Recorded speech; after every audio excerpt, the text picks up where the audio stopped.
एक बार एक आदमी रेगिस्तान में कहीं भटक गया। उसके पास खाने पीने की जो थोड़ी बहुत चीजें थी वो जल्द ही खत्म हो गई थी।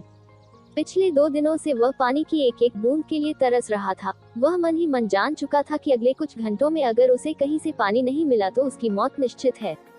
पर कहीं न कहीं उसे ईश्वर पर यकीन था कि कुछ चमत्कार होगा और उसे पानी मिल जाएगा। तभी उसे एक झोपड़ी दिखाई दी। उसे अपनी आंखों पर यकीन नहीं हुआ। पहले भी वह मृग तृष्णा और भ्रम के कारण धोखा खा चुका था, पर बेचारे के पास यकीन करने के अलावा कोई और चारा भी तो न था। आखिर यह उसकी आखिरी उम्मीद जो थी। वह अपनी बची कुची ताकत से झोपड़ी की तरफ चलने लगा।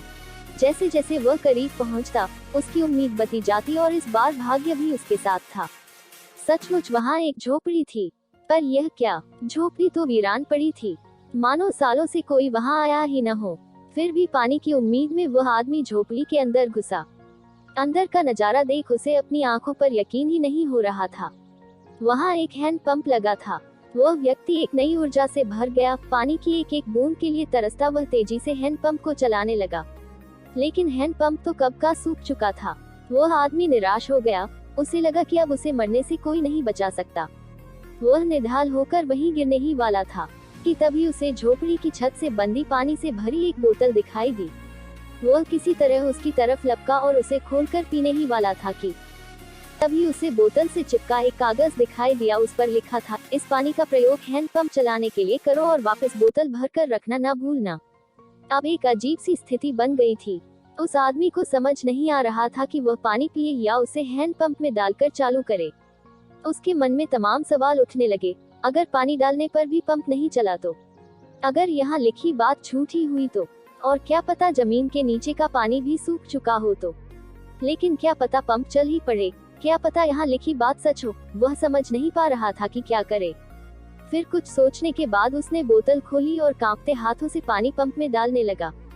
पानी डालकर उसने भगवान से प्रार्थना की और पंप चलाने लगा। 1, 2, 3 और हैंड पंप से ठंडा ठंडा पानी निकलने लगा। वह पानी किसी अमृत से कम नहीं था। उस आदमी ने जी भरकर पानी पिया। उसकी जान में जान आ गई। अब उसका दिमाग काम करने लगा। उसने बोतल में फिर से पानी भर दिया और उसे छत से बांध दिया। जब वो ऐसा कर रहा था, तभी उसे अपने सामने एक और कांच की बोतल दिखी। खोला तो उसमें एक पेंसिल, एक कागज और एक नक्शा पड़ा हुआ था, जिसमें रेगिस्तान से निकलने का रास्ता था। उस आदमी ने रास्ता याद कर लिया और कुछ लिख लिया। नक्शे वाली बोतल को भी वापस वहीं रख दिया। इसके बाद पहले से ही उसके पास जो बोतलें थीं, उनमें पानी भरकर वहां से जाने लगा।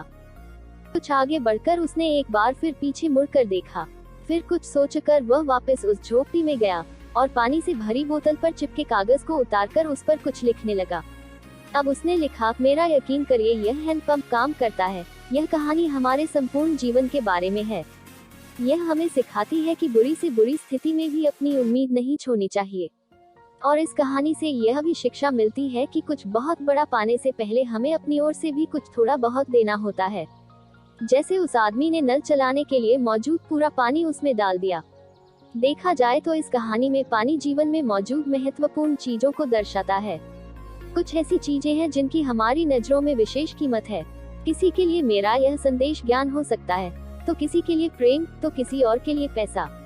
यह जो कुछ भी है, उसे पाने के लिए पहले हमें अपनी तरफ से उसे कर्म रूपी हैंड पंप में डालना होता है और फिर बदले में आप अपने योगदान से कहीं अधिक मात्रा में उसे वापस पाते हैं। अगर दोस्तों आपको यह कहानी पसंद आई हो, तो इसी प्रकार की कहानियाँ सुनने के लिए चैनल को अभी सब्सक्राइब करें, बेल आइकन को प्रेस करें और एक लाइक जरूर करें। जय श्री कृष्णा।